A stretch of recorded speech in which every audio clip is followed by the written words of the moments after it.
Everybody, T.C. Bradley, host of God Made Millionaire TV, and I am honored that you've chosen this block of time to watch our show. And do I ever have a show lined up for you tonight? If you've got that God-given dream within your heart, this is the place for you to be. I'd like to welcome to the studio tonight, Mr. Kevin Leonard. Kevin is a best-selling author. He's an incredible business leader that is highly sought after and my good friend. I've got an incredible show lined up for you, and without any further ado, somebody crack open that vault and let's get our show started.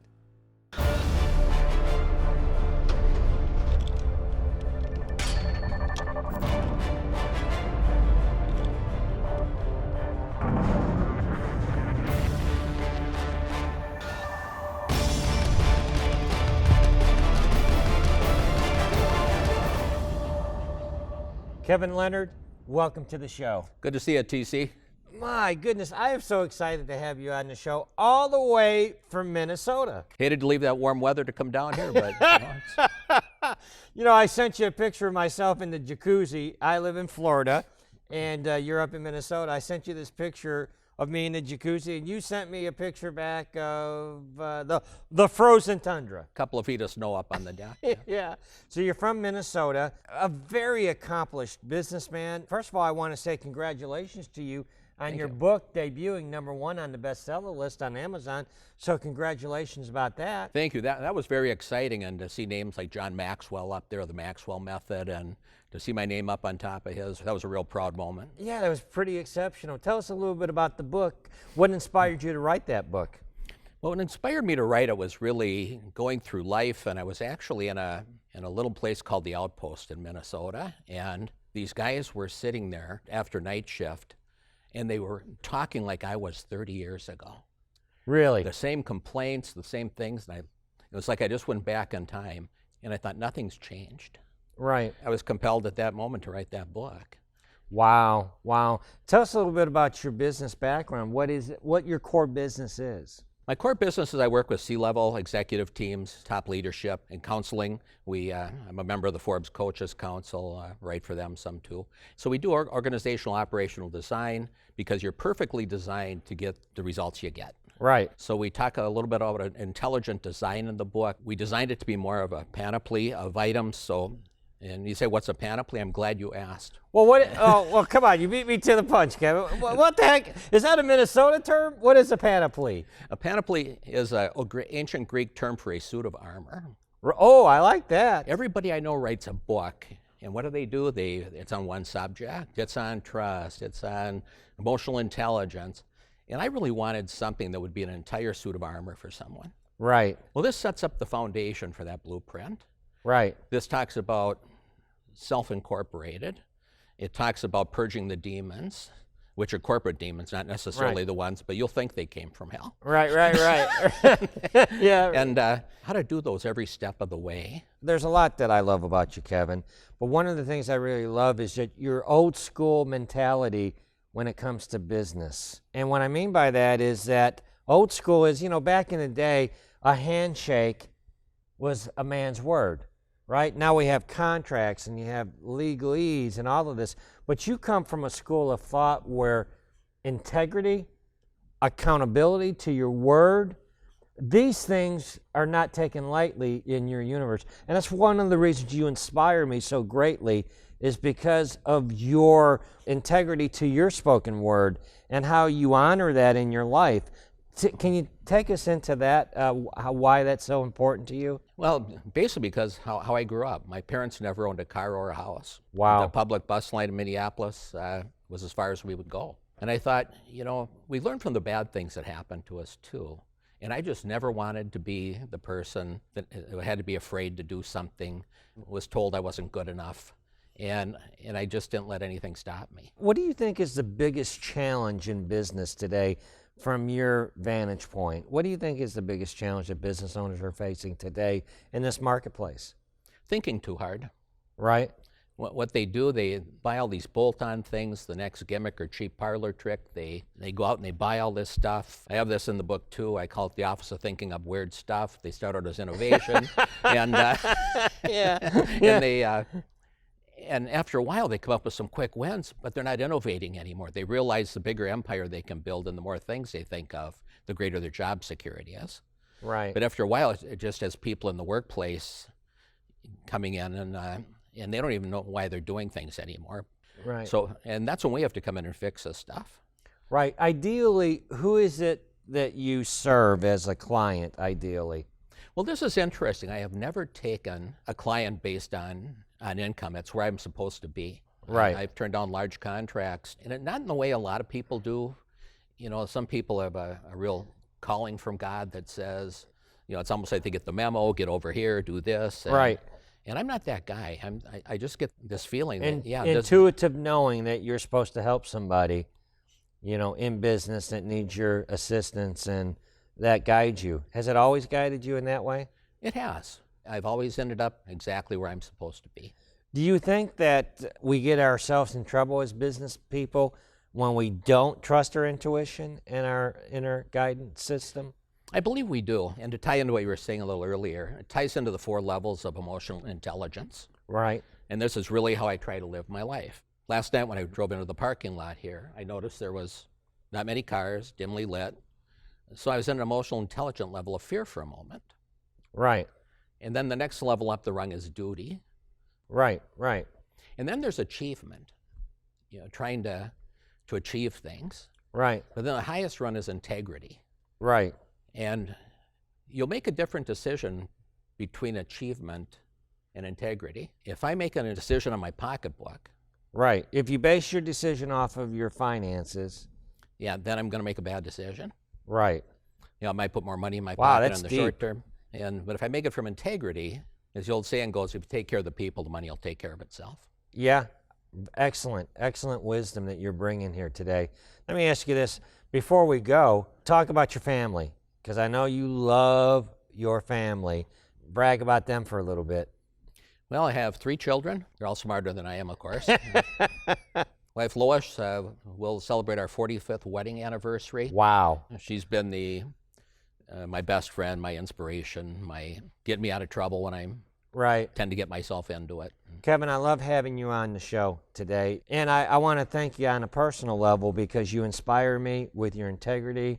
I can never get tired of talking about honoring your word and your agreements, integrity in business. These are not popular catchphrase words used today in business, but I thank you so much for coming out today, sharing your message to the nations on our platform. We need Kevin Leonards to share their wisdom, to share their knowledge with us, to help guide us in our pathway. In such a noisy world that we live in, so honored that you chose to come and share with our audience today, Kevin. It's been my pleasure. And knowing our role and where we're supposed to be, it's good to be here. Thank you, Kevin. Kevin Leonard, everybody.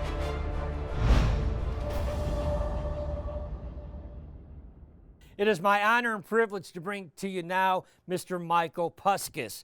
Michael is a powerful man of God who God has given a mission to help educate people and inspire and mentor people to break the curse of poverty on their life. He's an author. He's an incredible, inspirational leader. You're going to want to listen to this interview. Let's go, without any further ado, into the studio now and hear from my good friend, Michael Puskas. Hey, Michael, welcome to the show. Thank you. It's an honor. It's an honor to have you here. You know, Michael, you have such an incredible story about your book that you've recently published. The backstory behind that is absolutely incredible. You mind sharing with our audience the story behind you publishing your latest book? It started out, I conducted a church small group in my home, and I was asked by some brothers to do that, and I didn't know what to do it on. So I sat down and asked the Lord what to do, and within a very short period of time, I came up with a number of topics that I wanted to cover.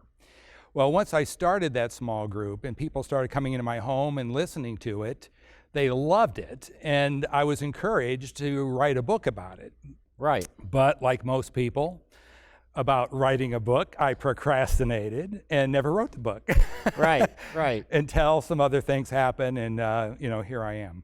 So what was the prompt to lead you to write the book? Because I know the story, Michael. Yeah. By the time it was said and done, I didn't like it. So I just sort of threw the whole thing on a back burner. And then I got a hold of your first book you wrote, Supernatural Success. Right. I thought that was so awesome because that was along the lines that I am very passionate about. But your God Made Millionaire, you wrote something in there about writing a book and getting off your can, basically, and getting it done. And that really prompted me. You said, you know what, I'm going to get this done. So literally, after I read your book, I went out in my back patio and started typing. And probably within a week, I had the book written and ready to roll. So a lot of it came from your prompting. Right. So just to fill in the audience at home, you read God Made Millionaire, my last book, and that motivated you and inspired you to write a book, and then you published the book. Now, here's my question. After publishing the book, how many days was it before I booked you to come on this show? It was like 2 days, Right. And here I am.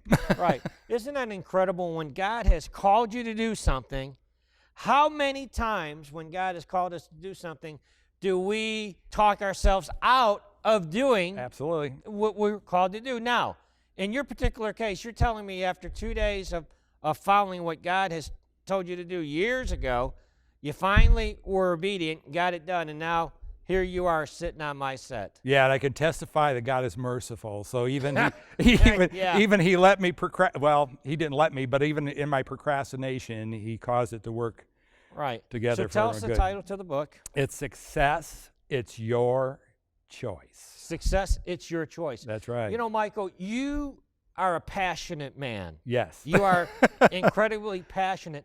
What was your motivation and your passion in writing that book? My history goes back to 1973. I got saved. My first thing I wanted to do was serve the Lord, so I just got busy serving the Lord, but at the same time I got caught up in traditional denominational religion. Right. Where healing and success and prosperity are not mentioned. Right. You just serve God in a biblical way. Eventually, it wasn't until I was in my early 50s that I looked at my life, and a lot of Christians are probably right there right now. You look at your life and you say, my life does not match what the Bible says. Right. And that made me mad. Right. And so I just began to search.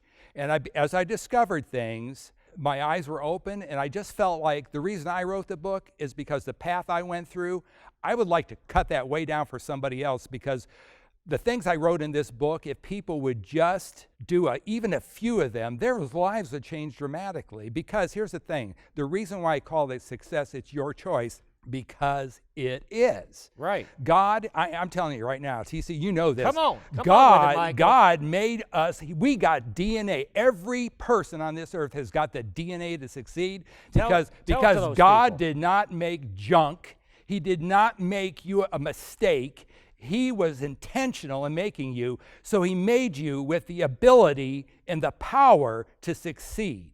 Who is the ideal person that should read your book? Every soul on this planet. To be honest with you, because I love it. There's some key principles in there. If people would just follow them, they could unlock the success gene in them to get them to do the things that only they are uniquely designed to do, so that they can be the success that God designed them to be. What has God called you to do in this hour, in this season, Michael? I really believe that my calling is really toward Christians to understand, number one, who they truly are in Christ. And I want people, the Christians particularly, to know that they can be successful beyond their own needs.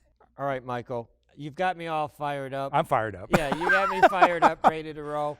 What I want you to do is look in that camera, and I want you to deliver that message that God has laid on your heart. Your word is a timely word. We all need a word, but we need a timely word. So I want to give you the opportunity to share that word that's burning within you. Yes. Share it with the viewing audience. Well, I would say this, that you have a choice. And your destiny, your success, your future is your choice. And so what I would say is that you need to look deep inside yourself and take the time to be with the Lord and discover who you really are in Christ.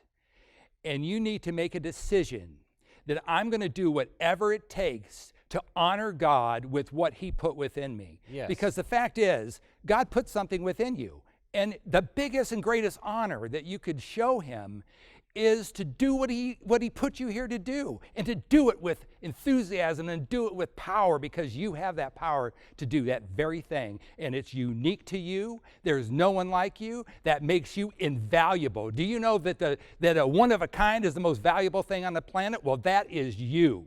So make a decision and get my book. It'll really help you to know what to do and when to do it. And God bless you. Right. Well, we're going to put the information on how to get a hold of your book, which I highly endorse. Now, do you have another book in you? I do. Actually, it's in the process. All right. So when you get this published, maybe we'll see you back on set. I'd love to have you back. I'd love to. I'd love to be back. Michael, nice to have you. Thank you, brother. Thank you for coming.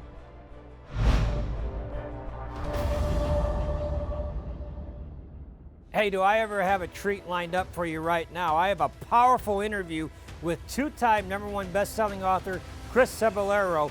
Chris is an amazing business leader who's in demand as a keynote speaker, management consultant, and leadership expert.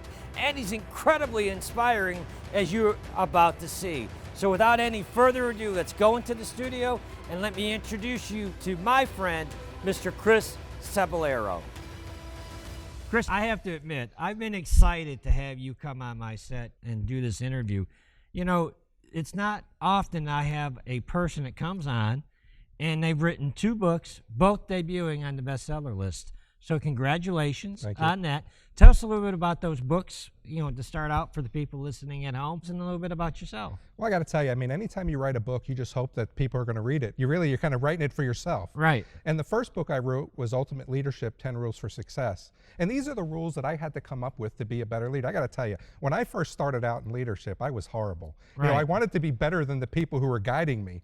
And I actually wound up to be a little worse. A little bit of that ego came out. Right. So there were rules that I had to come up with because of failures, right? My rule number 1 is never allow your emotions to dictate your actions. How do you think I learned that one? Right. I allowed my emotions to dictate my actions, and then we go ahead and we talk about emotional intelligence and what it means. And what if I told you that you have no choice but to feel your emotion first? It's what you do with it now that you're a leader that really kind of makes the difference. So my 10 rules for success. And then the next one was Ultimate Success, Strategic Leadership Excellence. And I kind of took that a step further as to what skills do you need to have as a leader to be successful? And now, you know, where's that blueprint? Who taught us how to be good leaders? There's really nobody out there. So that's where I kind of came from. Right. Chris, you're very much in demand as a speaker. I see you speak all across the country. Yeah. Who typically pulls you in to speak at an event? You know, I think that there are a lot of people who want motivation. You think about the science of leadership, TC, and the science is there. And it's my interpretation of the science as to what I get out of it. And I want to be able to share my interpretation. And one of the things that I talk about when people say we want you to come and be our motivational speaker is, what's plaguing your organization? Or what is it that, you know, your group of people, what do they want to learn? And let me go ahead and build something specific to them. And I really enjoy that more than anything. So that's your zone of genius, is helping organizations identify that weak spot? You know, I think it is. I've gone into many organizations and I see a lot of,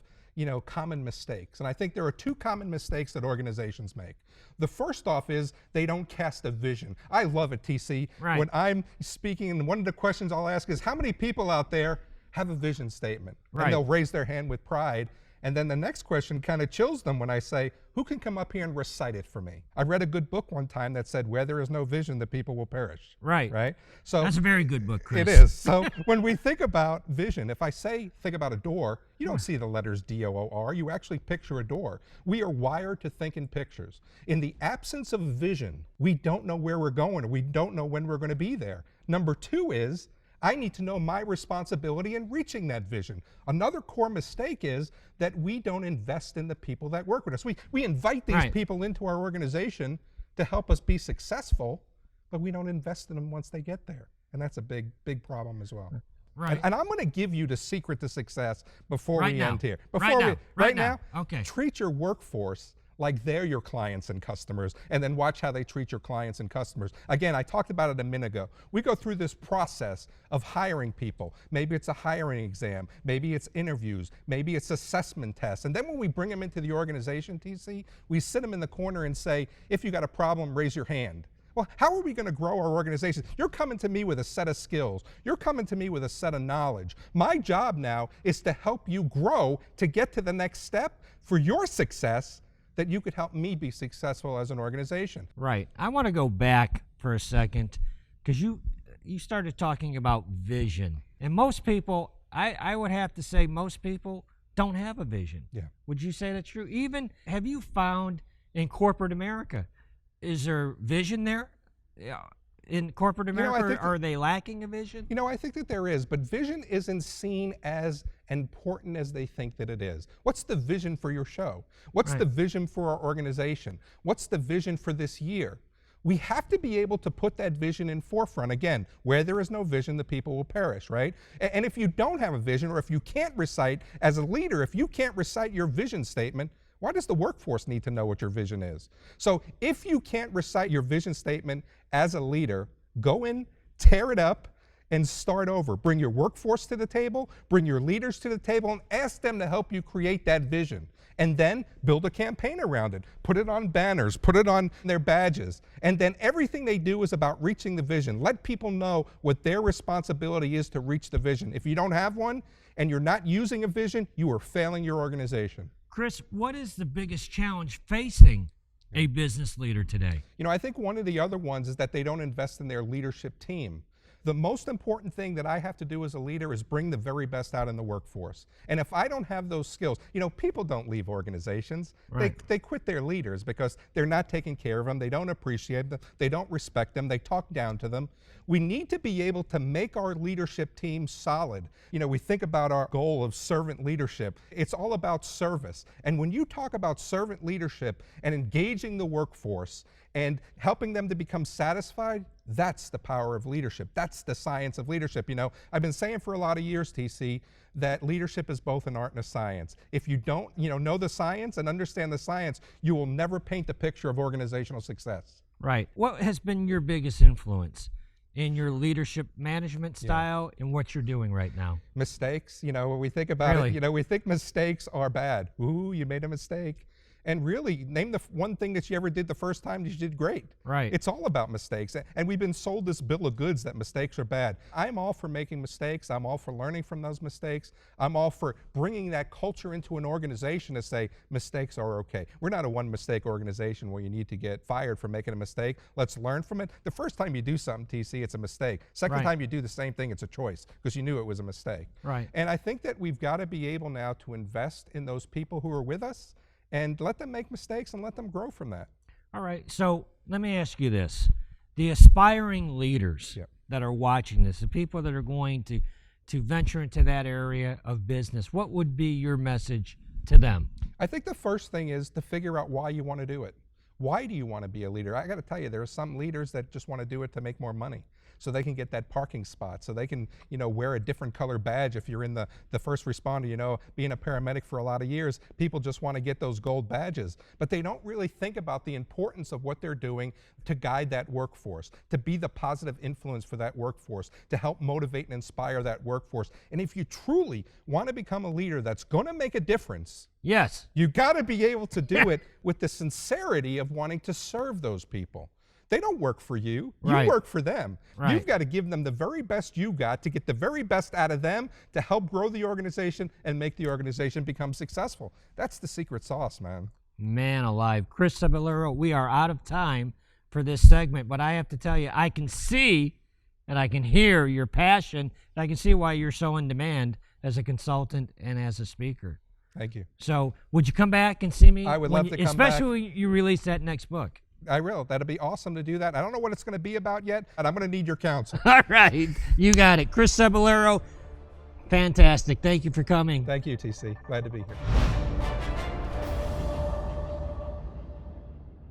Everybody, thank you so much for tuning into our show this week. And do I ever have a word burning within me for somebody watching the show as we wrap things up on this week's show.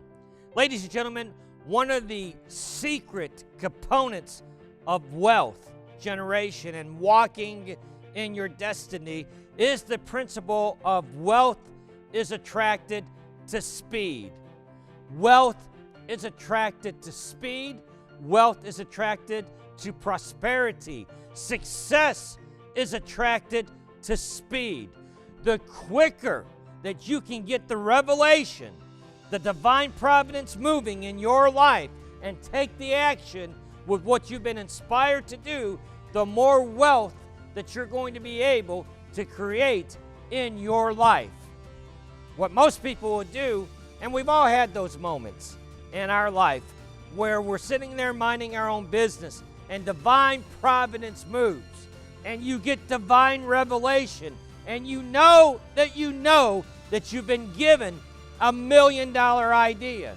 You just know it in your heart, you know it in your spirit that God has downloaded this dream within you. Now, my point to you in teaching you this is the quicker you can execute on that dream, the quicker that you can execute on that inspiration, the more money you're going to generate. You want to know why that is? You want to know why that is? It's very simple. What will happen is the longer that you wait to execute on what you've been given, the more time you have for that little fat man up on your shoulder to whisper in your ears and talk you out of it. Who do you think you are? Talking about your past, talking about your limitations, talking about all your failures that you failed at before now. Who am I to go on T.C. Bradley's God Made Millionaire TV show? Who are you? You're called by God. If you've been given a dream in your heart, in your spirit, this is the platform to share it with the nations. Wealth is attracted to speed. It always has been. Take the action, baby. Plant your flag. Stake your claim. Be bold. Be courageous. Be decisive and walk in your dream. I'm getting fired up now. I feel my strength coming, but we got to get out of here. Somebody hit my music.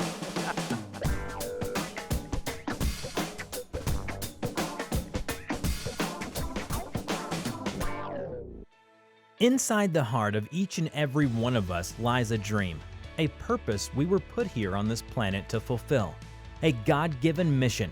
And when we tap into it, God will unleash unbelievable blessings over our lives, from our family to our finances. T.C. Bradley's new book, God Made Millionaire, will help you bring the abundant riches of the kingdom to all aspects of your life. Order God Made Millionaire today